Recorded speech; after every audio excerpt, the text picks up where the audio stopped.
My name's Russell Spatz. I'm an alcoholic. I'm a member of the South Dixie virtual group, and I haven't found necessary to have a drink, nor have I had a drink since January 25th, 1981. But I think of my spiritual bottom as December 25th, Christmas Eve. Actually, it's Christmas morning at 3 o'clock in the morning, 1980. And maybe I'll get into a little bit of that or whatever. We'll see how that works. So I'm in my 44th year of sobriety. I'm going to talk to you a little bit about who I was, what the deal is, and we'll see how that works out. And they say there's A's like a giant toolbox. There's a wrench to fit every nut that walks through the door. So I don't know whether I'll be a wrench tonight, but what I'm going to do is I'm just going to try as honestly as possible to and be as transparent as possible. You know, one of the 3 books that the founders found absolutely essential. You'll probably learn a little quickly about me. A lot of you know about this deal. I'm not really a conference-approved kind of guy. I'm not I'm not saying the conference is bad or anything like that, but, Bill Wilson ran the conference. He had 20 years and he was sucking on LSD, and everybody else had less time. You guys ever been to a business meeting? So I'm not saying I'm either better than Bill Wilson. Bill Wilson was a great guy. As a matter of fact, after the LSD thing, he wrote another thing that you ought to be familiar with called emotional sobriety, where he figured out that he got the whole thing wrong. It wasn't another drug or it wasn't something else. It had to do with God. He came to the conclusion that I'd gotten the whole thing wrong. It's not about AA, dependent upon AA or any human being or anything on the planet. It has to do with God. It's 4 pages. You can read it. You might have to read it 3 or 4 times to understand what he's talking about, because I understand what he was talking about, because I know what it's like to hit a brick wall in 10 years when you're an expert at doing the steps. And you go into a lot of meetings. I know they tell you people drink because they stop going to meetings. People drink while they're going to meetings. People drink while they're sponsoring people. People drink all the time.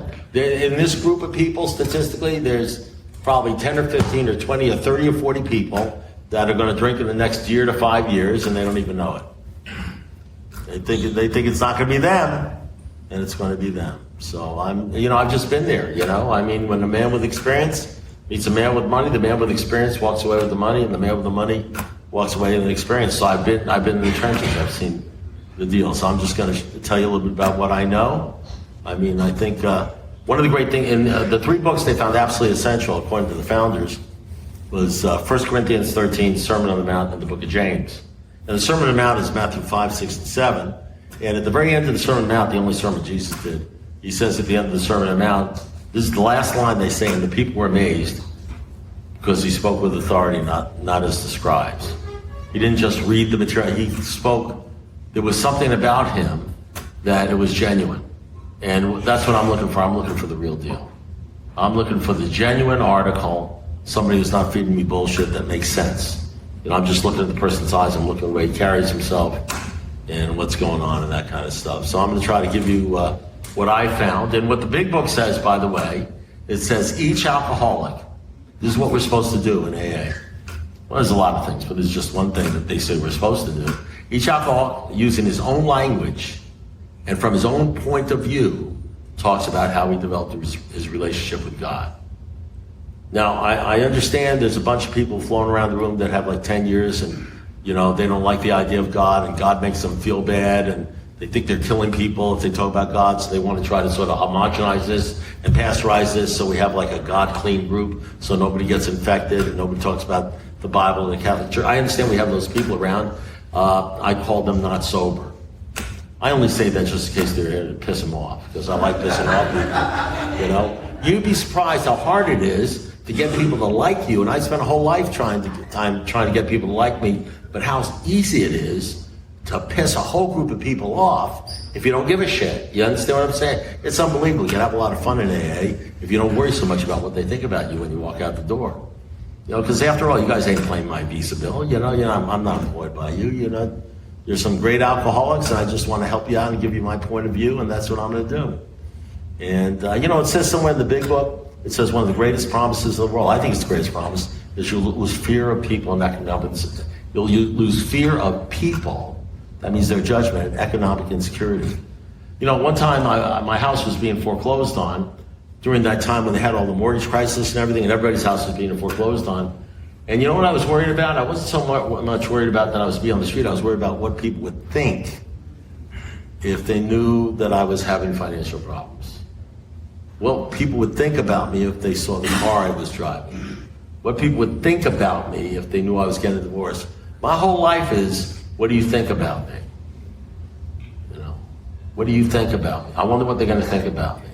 What are they going to think about me if they learn this or they learn that and all that sort of stuff? So, you know, that's the real alcoholism. That's where the alcoholism lives in the mind. And you know, I tell this story. I don't think I've told this group yet. I tell a lot. I've got 300 stories, but about the Camaro story, and a lot of you guys know the Camaro story. But it's a great microcosm for what is really going on in the alcoholic's mind. At least, I mean, I spend money I don't have to buy shit I don't need to impress people I don't like, and then I wind up maxing up credit cards. I'm saying, how did I get myself in this situation?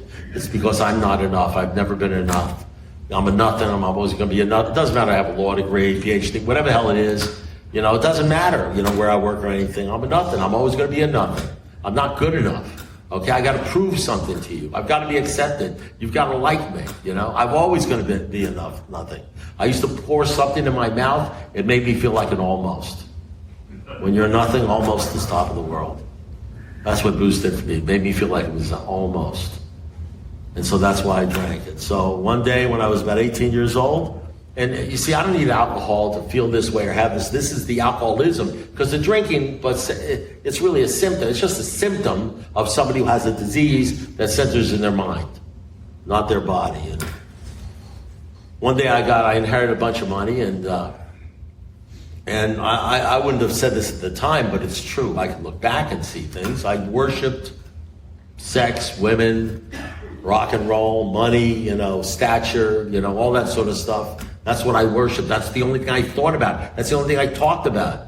I looked at the movie stars. I looked at my friends. I look at his car. Look at that car. Look at this. I woke up every morning. If only this. If only that. If I only had this. I'm a yes butter. And if only you don't understand her. And I woke up one day and I inherited about $6,000 or $7,000, which, you know, as a 17-year-old kid is going to last about 5 seconds. And I went down to the Tampkin Chevrolet and I bought myself the newest 1970 Camaro right off the showroom floor. It was gold with a white Landau roof. It was absolutely gorgeous. It was a real chick magnet, you know what I mean? And I was a chick magnet. She was a chick, this was a chick magnet. And at least that was the thinking in my mind.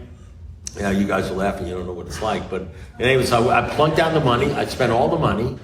And they said, we'll have it for you tomorrow. No, I'll take it today. Because, you know, if you're a true addict, you know, you want it today. You want it now. You don't want to wait. When you know something's going to change your life and make everything better forever, like a wife, for instance, you know, they last just a little bit longer than a car. You know, so the bottom line then you're saying, it's true. It's true. You guys don't understand. What do you know? But in any event, so it's true. Nothing lasts for you guys. Not wives, not children, not jobs, not anything. Not clothes, not anything. You do whatever you can to spend whatever you have to do to insinuate yourself into people's lives and get them all around you, get it all perfect, and it's wonderful, and you are good for a fucking 30 seconds. And then you're looking at the blonde, brunette, the redhead, you're looking at the next guy. There's nothing that can solve your problem, and you don't even know what the hell your problem is, but you're absolutely sure it's the next gal, the next guy, the next husband, and you don't even, and you know what's funny thing is? You are so involved in that shit. You're so invested in its things of this world that'll make you okay, and people that'll make you. You're so invested in that dependency on people, places, and things that you don't even know you're invested on it. It's like you're like delusional. You can't separate the true from the false. Your alcoholic thinking seems the only normal one. It doesn't matter whether you're drinking or not drinking. This is your thought process. So they say come back the next day. I go back the next day.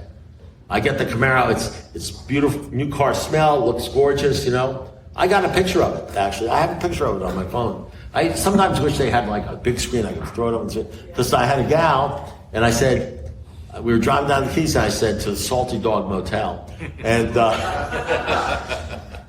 I was a big spender. And you know, and we're driving down the Keys, and I said, whoa, wait, I said, listen, do me a favor. Take a picture of me with my car. And it's a picture of me standing next to the car, you know, and unbelievable. But so I get the car, And on Saturday morning, and I drive out down off the parking lot, and I have a vivid imagination, as all alcoholics do.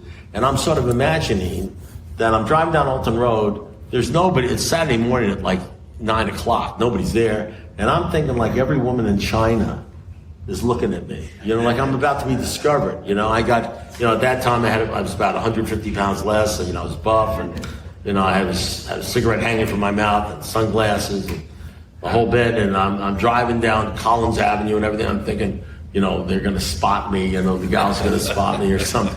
Like, so I stop at a light, and some guy, true story, pulls up next to me in a red Cadillac convertible, brand new, and he's sitting next to the Playboy bunny, and he's an old fart like me, like the way I am now. You know what I mean? And obviously, she was going after him for the money, but it is with a young blonde there, and I'm sitting in my brand new Camaro, and I'm looking at him, and he's looking at me, and I'm looking at her. She's not looking at me. I'm looking at him, he's looking at me. I'm looking at the car, he's looking at me. And all of a sudden this thought goes into my mind. Why can't I have a car like that? The feeling lasted 3 blocks. Payments lasted 36 months. But every year or two I had to go back and get another car. I had to bankrupt myself to get another car. God forbid that car should get a scratch. Because the scratch in that car is like a scratch on me. It shows I'm imperfect. And you know, when you live a life like that, and you don't even know you're living it, it's a difficult life. You know, it's an anxious kind of life and everything. And that's a microcosm of my life for the next 30, 40 years, even after I stayed sober. The battle between money, women, sex, everything in this world, and that God thing, which is going to kill newcomers, apparently, you know? And that's the deal. And you know what's going to kill me? The money, power, sex, prestige. That's what's killing me. But I can't get myself away from it, because in me, God seems like it's not real. But cars are real, and women are real, and sex is real, and you know, money is real, and jobs are real, you know, and how you look is real. And that's what the world looks at. And I'm very, if you're an alcoholic, you're very understanding about that's the deal. And so you've got, on the one hand, something called God, which you don't know who that is or what that is, and you have no relationship with that, and you never have. You know what I'm talking about? And 90% of people in AA are saying that's bullshit, because that's part of the disease. If a mere code of morals or a better philosophy of life would have helped us, we'd be sober a long time ago. But it does not help us. We had to find a power by which we could live. A power is not a car. Listen, I have a lot of lower powers. I know what a higher power is. This good-looking blonde. I know what a higher power is, $50,000 cash. I know what a higher power is, a Maserati. I know what a higher power is. I know what a power is that can get me to screw you over and not think twice. And I need the highest power. I need some sort of power which will allow me not give a shit about all those other powers. A power that will allow me to not worry about what you think about me. Where are we going to find that power? Is it even possible? Where would I even get the idea that that's possible? There's nobody I hang around at the bars anywhere that thinks the way I'm talking right now. Nobody thinks this crap unless you're in AA and you happen to be in a place where they're talking about God, which is like very rare.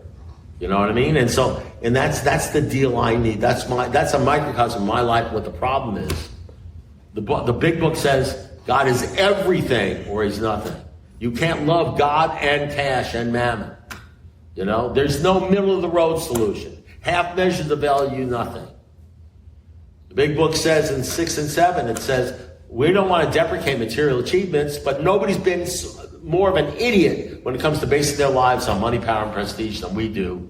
We got to get rid of all that stuff. We run away from God, and we run away from character building and from suffering so we can seek pleasure. That's our entire life.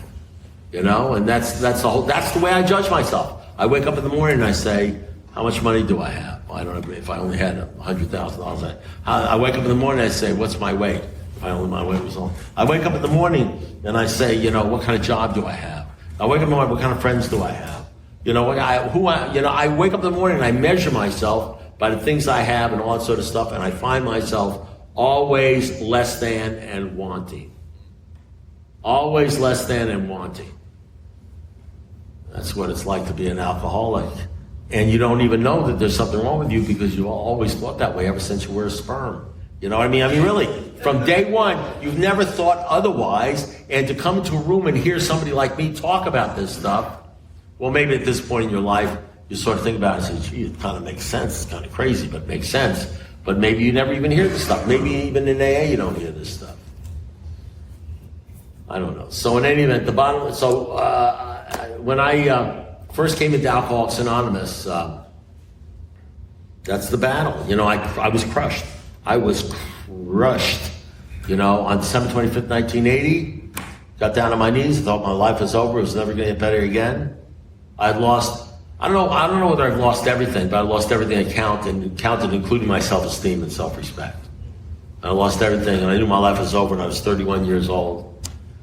And a guy came on TV, some preacher, and he said, if you want to change your life and get your life back, you reach the end of your rope, ask Jesus into your life and say the sinner's prayer. I didn't know anything about that. I didn't know anything about the Bible. I didn't believe in any of that stuff. But you'd be surprised as to what you do when you're desperate. Never rob an alcoholic of his desperation. Every alcoholic has to have his last drink. There's a good lesson we learned as far as sponsorship. You know, I don't do very well with people who argue with me, who ask me a question, then I give them the answer. And they say, yeah, but. I say, you know, they last about 5 seconds with me, you know. That's about it. Because I'm not here to sort of like, you know, I'm not here to babysit bullshit. You know what I mean? I don't need that. Just go out and drink again. You know, every 2 years, you know, the booze comes through and wipes out all the horse shit. And they come crawling back in asking to see Jesus or something. Now, that's not a big deal. People come in, you know, in fossils, you know, but for a Jewish kid from Great Neck, New York, it was a big deal. But it doesn't matter because, you know, this disease is no respecter of whether you're an atheist, agnostic, no respecter. It just crushes the shit out of you.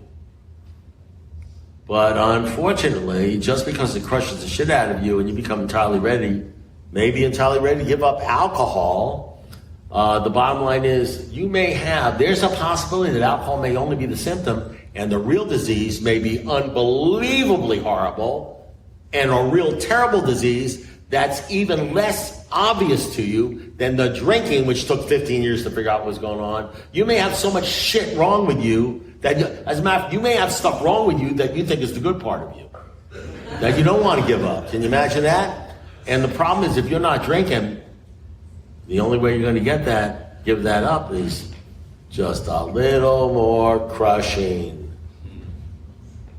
Maybe even repeated crushing. Maybe repeated ego deflation. Maybe crushing as bad as the drinking crushing, but over a period of 30 or 40 years. Maybe just repeated humiliations and the final crushing of our self-sufficiency. Maybe that's how you become an adult and grow up and not a child. Maybe that's how the men are separated from the boys. Maybe they get separated from the boys, get crushed so bad that they figure out the password. The password, so they get rocketed in the fourth dimension of existence and they know peace.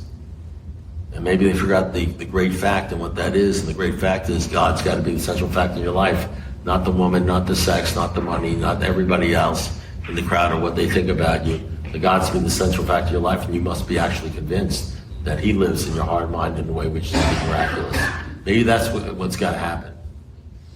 So, I don't know. It says something to do with the big book or something, or something, or the program of recovery. There's a program. So here's the deal. So I used to be real good at the steps. I'm not really good at them anymore, and I'm going to tell you why you're not going to get a good step meeting tonight. Okay? And you'll be able to come back one day and find somebody who'll give you a good step meeting on the steps. I used to be very good. I'm a lawyer. I've been a lawyer for almost 50 years, trial attorney. I was former division chief of the state's attorney's office. I know how to make up an argument before a jury. I know how to research and do all that sort of shit, you know, and stuff. So I would, once I got into AA, I got my 12 and 12. I got my big book. I underlined them and I did all that stuff and I read my 24-hour book every day and I got down on my knees, asked God to help me every day, you know, and I was going to 3 meetings a day, 7 o'clock in the morning, on my way into work, 12 o'clock lunch meeting, 5:30 at night, and then at 8:30 with my sponsor, sometimes 4 meetings a day, before Zoom. Before sponsoring all sorts of people at 3, 4, 5 years sober, I was doing step series all over town. which I've continued to do all over the place for the last 40 years or whatever it is. Speaking at conventions, doing all this. I was the group banquet chairman for, for 2 years in a row, brought down Clancy and Johnny Harris and everything like that. I was like Mr. AA in the sense that I absolutely dead believed in AA. I live and die. I go on AA vacations. I only hang out with AA people. I'm totally AA, you know what I mean? And doesn't mean I was bad or anything like that. It just means I was into this deal. And if I came here tonight, there would be a big book there, and there would be a 12 and 12 that have yellow underlines and green and blah and blah. I'd open them up and I'd read you stuff. You'd hear shit you never heard before, and I'd put it all together for you, and I'd splice it, and I connect the dots, and the flimsy read wouldn't be so flimsy. You say, oh man, that was a great first. Oh, that was a great second stuff, and everything like that. I don't know if you noticed, I got no books. I never have any books. There's a reason. Well, maybe I've read them so much and I've underlined them so much that I remember them.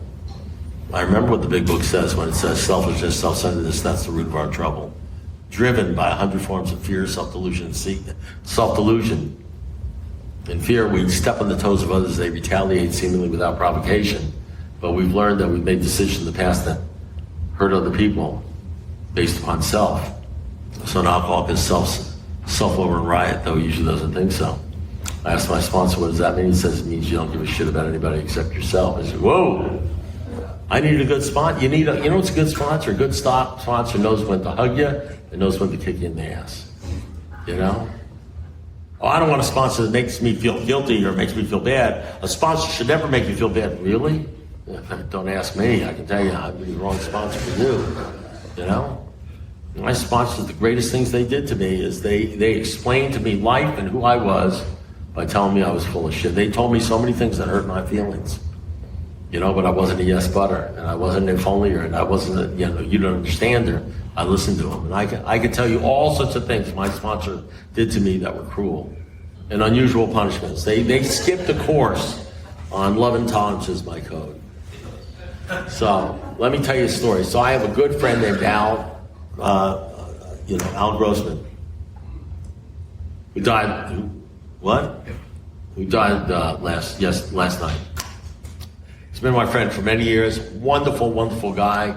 We have a fellowship in AA. Let me try to explain. I'm going to try to. This is where I talk about how I develop my relationship with God, which may not jive with you. You don't have to do it. You don't have to worry about it. Okay. This is just I'm not going to talk about how you redevelop it. I'm not going to tell you how to do it. It's none of my business. I don't know anything about you. I'm not going to tell you how to do it, If I sponsored you, you'd say, what do you think I had to do? I said, well, just follow me. That's what my sponsor said, just follow me. They didn't even have to say that. I wanted what they had. I followed them. That's what Jesus said to the rich young ruler. He says, what do I do? He says, pick up a cross and follow me. Just follow me. Just do what I do. Hang out with the people I hang out with. It's as simple as that. You'll change. Faith is not taught, it's caught. You just catch it like the flu. You hang around people. One day you wake up, the person you'll be 5 years from now will depend upon the people you hang out with and the books you read. And the books you read will depend on who you hang out with. So I have this friend named Al. So we have this fellowship. It's called Alcoholics Anonymous. Has anybody ever heard of it? So the definition of Alcoholics Anonymous, the requirements to be in the fellowship of Alcoholics Anonymous. Anybody know what the requirement is? You got to have a desire to stop drinking. Now that's actually was changed.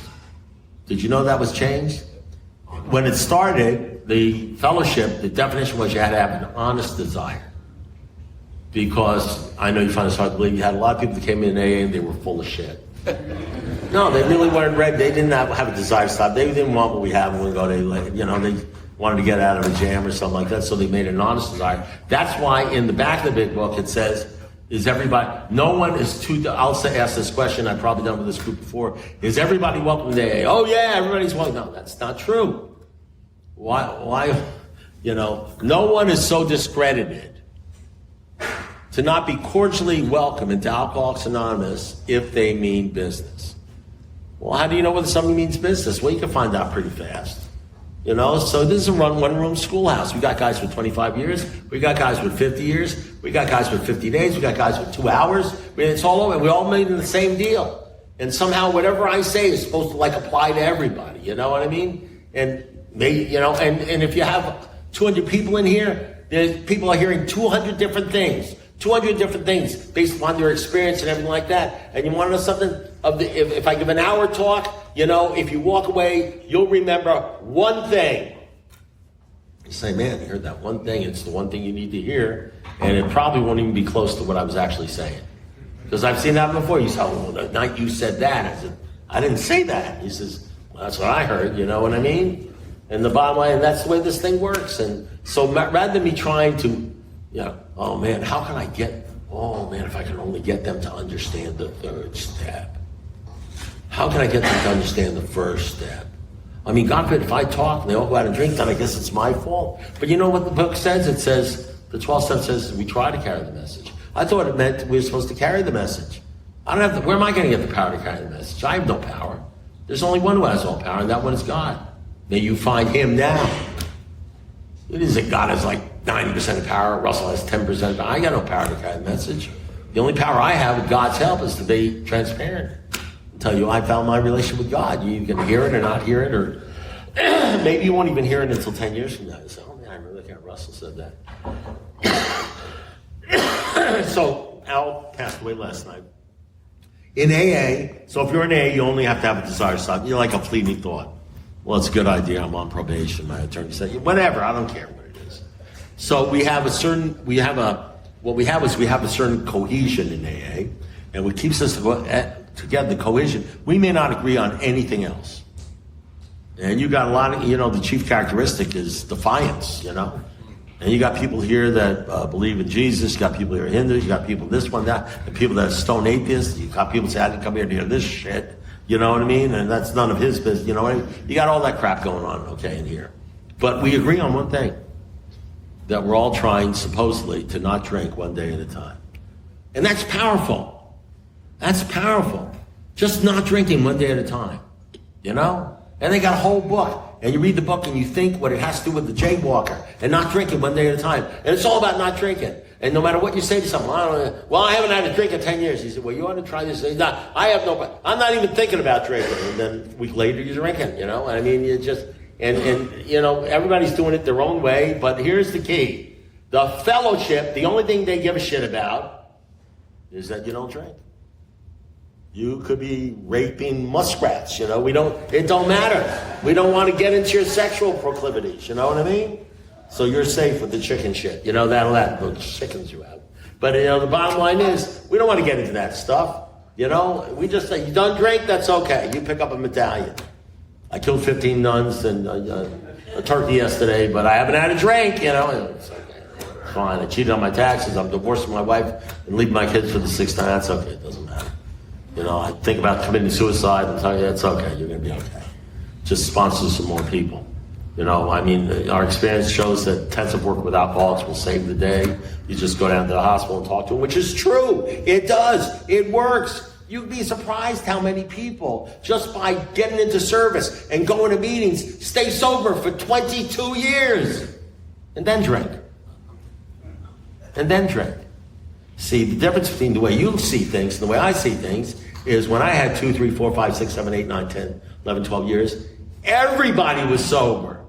Everybody got sober. Now, you get like 44, your 44th year sobriety, nobody's sober. You go to these conventions, they do these countdowns, and there's like one guy with 50 years, one guy with like 44 years, two guys with 35 years, in a group of like 2,000 people, and then it gets down to the 20s, you got a few more people, and then it goes down, it trickles down. It's like nobody, and then you find out that only 1/2 of 1% make more than 20 years. And you say, whoa, what happened? Well, they stopped going to meetings. Well, why'd they stop going to meetings? Or is that even true?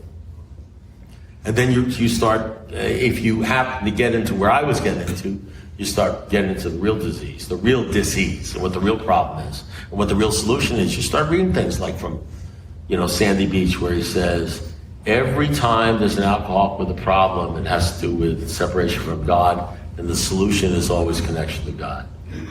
And then you start reading different parts of the big book that you never saw before, See to it, your relationship with him is right, and great events will come to pass for you and countless others. Read the 12 until you see, read Dr. Bob, the Good Old Timers, where they asked Dr. Bob, what does first things first mean? And he said, seek ye first the kingdom of God and his righteousness, and all things will be added unto you. You know, when you start reading the books that they found absolutely essential. Absolutely essential. I mean, absolutely essential sounds like, it's almost like thoroughly. Absolutely essential were 1 Corinthians 13, Sermon on the Mount, the book of James. That's what the founders thought. The founders thought of the book of James, 1 Corinthians 13, and Sermon on the Mount were absolutely essential for long-term sobriety. So try to ask that of your next group. And how many people you're studying that stuff? Oh, no. I'm spiritual, not religious, because now that you got 5 or 10 years, you have evolved into a spiritual person. And you're very spiritual. And you don't need church or God or anything like that. And all that stuff in the big book where it says we encourage church membership and all that God stuff, you don't need that, because just look at Appendix 2, where Bill Wilson, who was worried about the God thing anyway, because he was nervous about that. That's why he went up to Henrietta Seiberling and said, I don't think we should talk too much about God. You know, bothers people. And Henrietta Seiberling says, Bill, the only reason you're sober is because of God. And if you don't talk about God, you might as well be at the damn Rotary Club. So stop worrying about what alcoholics think. They've been pleasing themselves all their lives. If you don't talk about God, you know, you're not going to make it. So you need to start talking about God and thinking what God thinks. And Bill Wilson said, well, I think you may be right. And Dr. Bob, who was a stone believer, you know, the last words he said to Bill Wilson, knowing that Bill was shaky on the God thing, he said, Bill, let's not screw this thing up. Let's keep it simple. It's all about finding a connection with God and giving your life to God. Half measure availeth nothing. There is one who has all power. That one is God. May you find him now. When did you throw that under the bus? Well, probably because the one thing alcoholics want more than anything else is to be accepted and loved. And the one thing they hate more than anything else is to be humiliated or ridiculed or rejected. And so if the God thing is gonna have most alcoholics reject you, then you're gonna basically throw them under the bus, because the truth is you value people's judgment and whether they like you or not more than you value God. Excuse me, I got a little bit of a cold here, getting rid of it. So the point is this. So we got this fellowship called Alcoholics Anonymous. And the reason we stick together, and the one thing we agree on, is that we don't drink one day at a time. But some of us, you know, get to around 5, 10, 20 years sobriety, and we start fraying around the edges. And emotionally, we're not doing well. Many times we don't even know it. Sometimes the slip happens 6 months before the drink. And so we go to the meeting, or we double up on meetings to try to get better, to try to find somebody at a meeting who's got 20 years, 30 years, 40, or some sort of time that can tell you why, even though you're doing all the steps and you go into a lot of meetings and sponsor a lot of people, why do you still worry so much? Why are you so anxious? Why do you wake up at 3 o'clock in the morning? Why do you worry about what people think? Why aren't you being rocketed in the fourth dimension of existence? Why are you not knowing the new freedom and the new happiness? Why is this happening? And you want to hear about that, and here's what you hear. You say, don't drink and go to meetings. You know, get a few more sponsees. And you don't hear anything that makes any sense. And God forbid if you should stand up in a meeting and say something about God, he says, hey, you know, you're killing newcomers. You're going to kill them. You're going to kill them sons of bitches, you know. You know, what's killing newcomers is because nobody's talking about what you really need to talk about in the deal. So there's another fellowship. So what happens is it develops a fellowship of people as they go along that want to be rocking in the fourth dimension of existence. It's called the 6-step fellowship. It's you can tell who they are because they separate themselves out from the children. They matriculate like high school and college. They separate themselves out from the children. If you look real hard and you're looking for them, you'll find them. They're here. They're here. They talk differently. They act differently. They are differently. It's a different type of sobriety. It's called emotional sobriety. Bill Wilson talks about it. He calls them the benighted ones. Check it out. It's called Emotional Sobriety by Bill Wilson, published in the 1950s. One of the last things he published. You ought to check it out. It's right after he did the LSD things and he crashed and burned, and he started focusing on St. Francis of Assisi, and he wrote this. You know, you like looking at the big book, which is great, and I do too, and I remember, you know, he written when he had 3 years, and you like the 12 written when he had 19 years. You haven't lived until you really start getting into one of the last things he wrote when he started crashing and burning. He did a real service to AA. Real service to AA. You got to read that stuff. So what happens is, so there's another fellowship in AA. It's called the Fellowship of the Spirit. It's a fellowship of believers. It's a fellowship of people that aren't ashamed of God. You know that part in the book where it says we never apologize for God?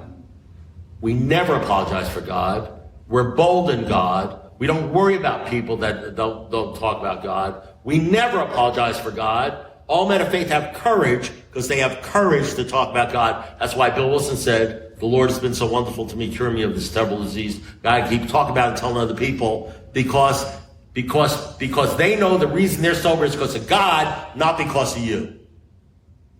That's what they know. That what alcoholics is not Well People's Anonymous.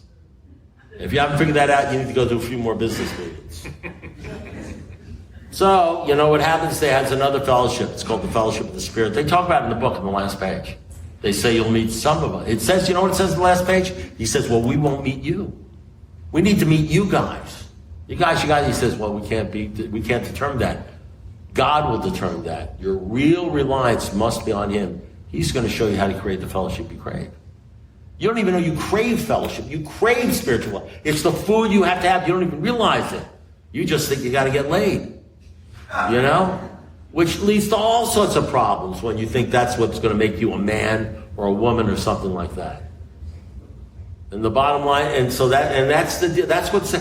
start getting the sixth step. It says this is the step that separates men from boys, and it's what's the definition? The definition is the men and the women are those people who are trying to grow in the image and likeness of their creator, but you have no image of any creator because you don't even think about them because you're more thinking about, your haircut or money or something like that. You certainly haven't been focusing on your creator and who he is and what he is.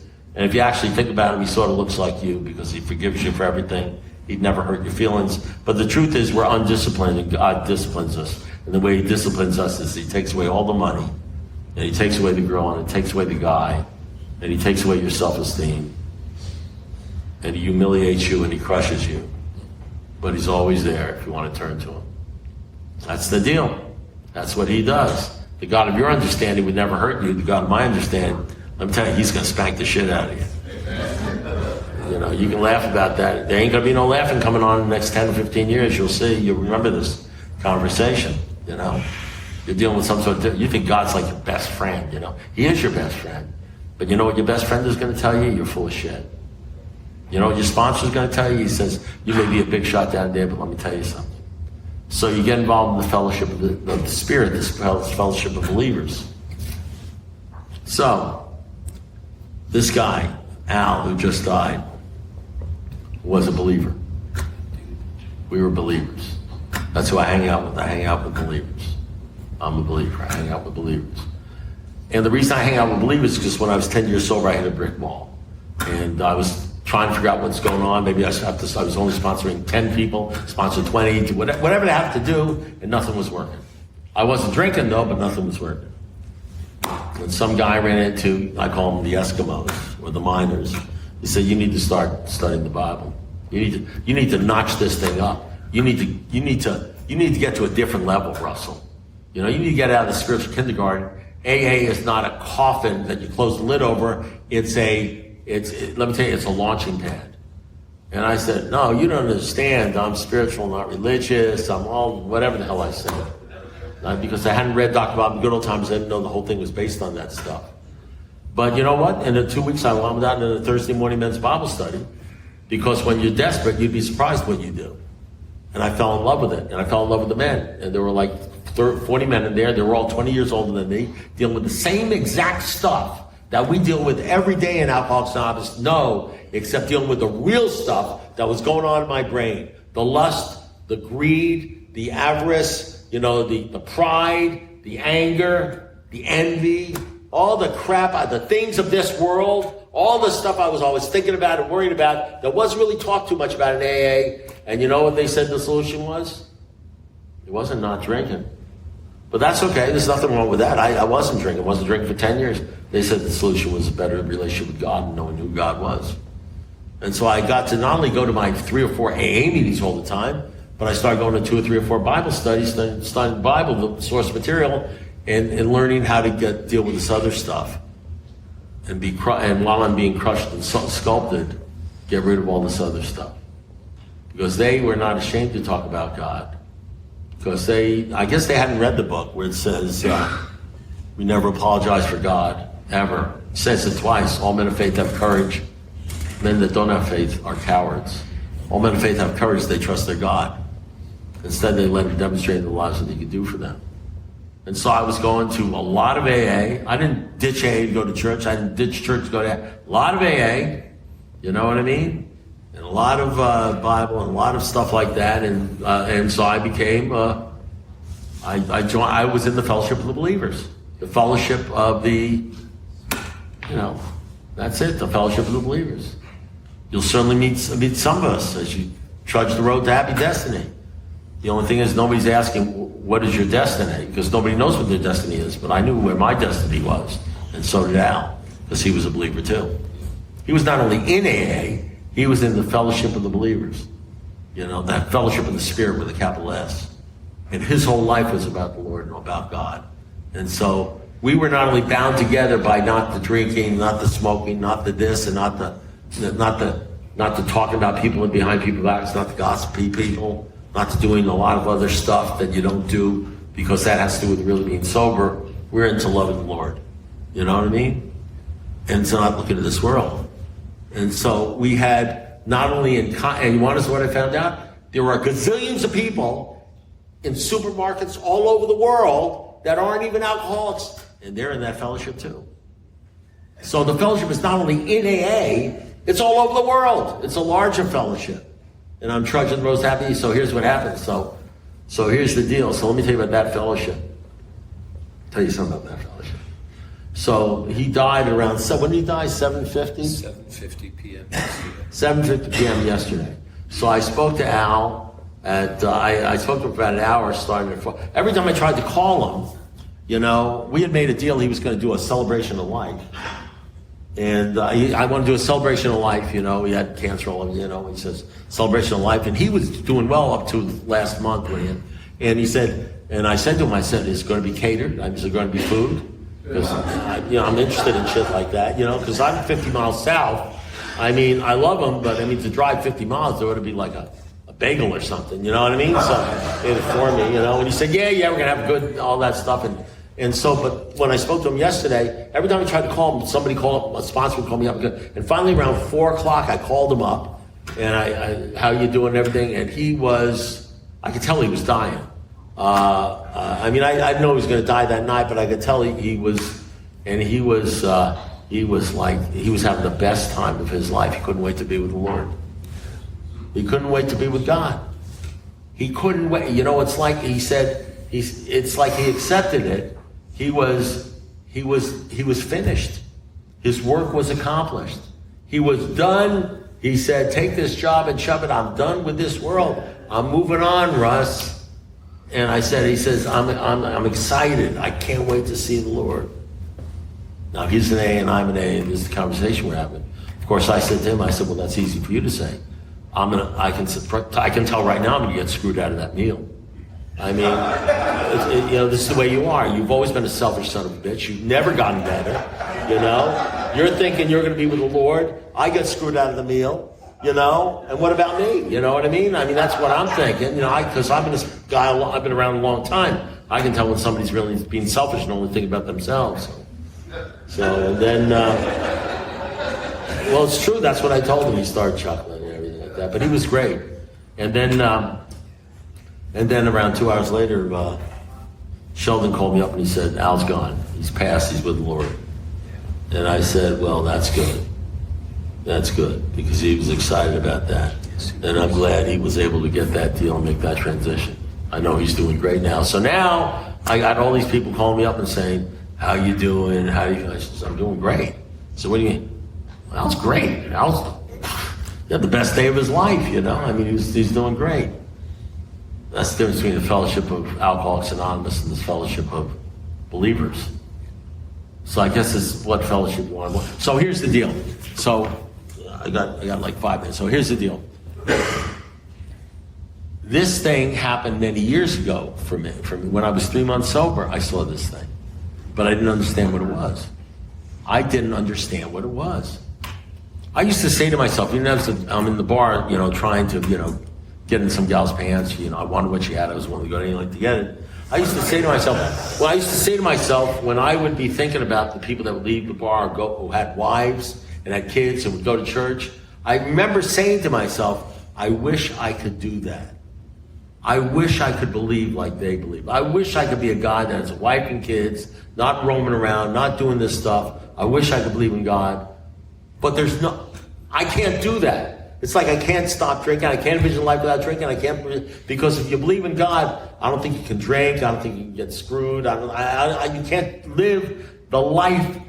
One of the things you got to be able to do is develop a manner of living which demands rigorous honesty. I don't think you can do that, which has to do with like churchy stuff, and still be a pig, still be a child. So anyway, when I was 3 months sober, let me wrap this up. When I was 3 months sober, now I'm going back, Al's conversation, and my conversation, now I'm going to go back to a different Al. This is a true story. So when I'm 3 months sober, my sponsor takes me to a meeting at a place called the Keynote Group. Keynote Group. There's a guy speaking named Al Kennedy. I never seen the guy before, and he's probably like my age. Like I'm 75. So he's like in his 70s.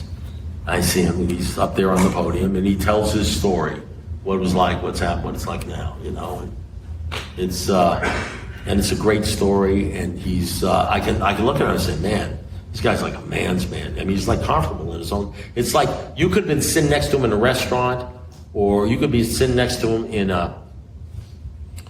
in his living room, just talking to him, just you and him, and he's talking to like 200 or 300 people, and it's like it's nothing for him. He's like just talking about life and himself and everything like that, and he's helping people, and people would ask him questions, he'd help them, and he was great.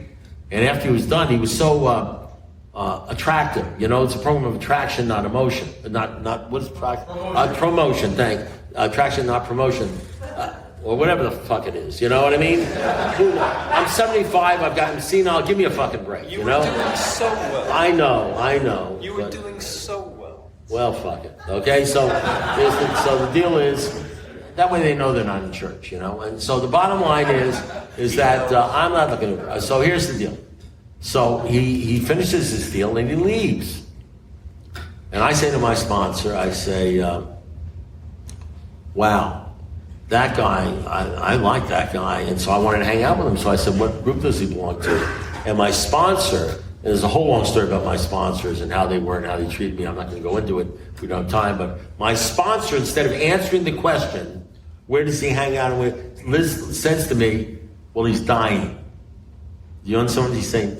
You ask him, where does he hang out? And he says, he's dying. And so it's like a non sequitur. I don't even know whether I understood it. I said, no, I'm talking about this guy, Al Kennedy, who just spoke. And he had like 40 years or something. I said, no, where is he? He says, he's dying. I said, what do you mean he's dying? He was just up there speaking. He says, he's dying, Russell. I don't know what to tell you. He's got like maybe 3 or 4 months to live. He's got cancer all through his body. He's dying. He's dying. And I say, this is what I say. He didn't say anything. He didn't say anything about dying. And he said, I know. And believe me, I'm an alcoholic. If I had a hangnail, that's good for 3 weeks of meetings. You know what I mean? Anything that happens in my life, any ripple, you know what I mean? I'm just so, I'm sensitive. No, Russ, great artist is sensitive. You're just touchy, And he's dying. He says, I don't tell you, he's got 3 weeks. He says, I know he didn't say anything. He didn't say he's dying. He said 3 or 4 months later, Al Kennedy was dead. And that, I can't tell you, you see stuff like that. People, you can read stuff, and people can tell you stuff. But in here, if your mind is open, you'll run into people, and you'll see things that make no sense to you. Because you live in a world where people whine, cry, and suck their thumb if anything goes wrong, and they're only happy if they get what they get. You don't live in a world where people are dying and they're excited and they're happy. You don't live in that world. You understand? So you don't even think that world exists. But when you're in here, and it's going to be few and far between, you're going to run into people that are dying or have terrible problems and you don't even know it. It doesn't even show up because they're just trying to help people and you never even learn about it. And it's almost like they're walking above the crowd. As Jesus said, they're in the world but not of the world. In this world you have problems, but be of good cheer. And this is what you'll say to yourself, like I said to yourself. I said, how can you be dying? I mean, how do you do that? How do you do that dying thing? And you're up in front of a group and you're trying to carry a message, and how do you do that thing? And all I knew in my mind is I had just seen that happen. I was a witness to that. You understand? That was right in front of me. And and what I said to myself was, I want that deal. I don't want the not drinking deal. I want to know how to do that deal. I didn't even know what that deal was. I didn't know how to do it, but I knew that cat was different than all the other cats in the room, you know? And I want to know how to do that deal. And that's what you're going to have to decide, because that deal is absolutely available to everybody in this room. Every single person in this room can have that deal. So you can have that life, or you can have the life of the guy who's in the initial fellowship. You're just hanging in there one day at a time, not drinking. You know what I mean? Or you can have the rocket ship in the fourth dimension of existence, you know, and have the Al Kennedy or the Al Grossman deal. You know, that's available too, but it's few and far between. Many are called, but few are chosen. You know, that's the deal. So I don't have to tell you, you ought to do this. I did the third step. I got down on my knees. You know, I locked the door. I said the third step prayer. I got up, ran after the blonde. You know what I mean? I did the third step. They're worried about the things of this world for the next 10, 15 years, got hammered and everything. But when did I really do the third step? When did I do the Al Kennedy for what, 20 years sobriety? After 10, 20 years of Bible study? When did I really do the third step? When did I really stop looking at the things I had or the things I owned and start looking about the Lord all the time? And start hanging out with people. When was I start doing that deal? That took a little bit longer for me. So, you know, I guess what I'm saying is, you're in a deal right now that you can go either way. And understand that most people go for the money. Go for the money, the sex, the romance, and all sort of stuff. And I did that too. We all do that because that's what we're trained to do. You know, that's what we're trained to do. And some of us, if we get beaten up a little bit, you know what I mean? We start turning the other way and looking for the other deal. So that's all I have to say. Thank you very much.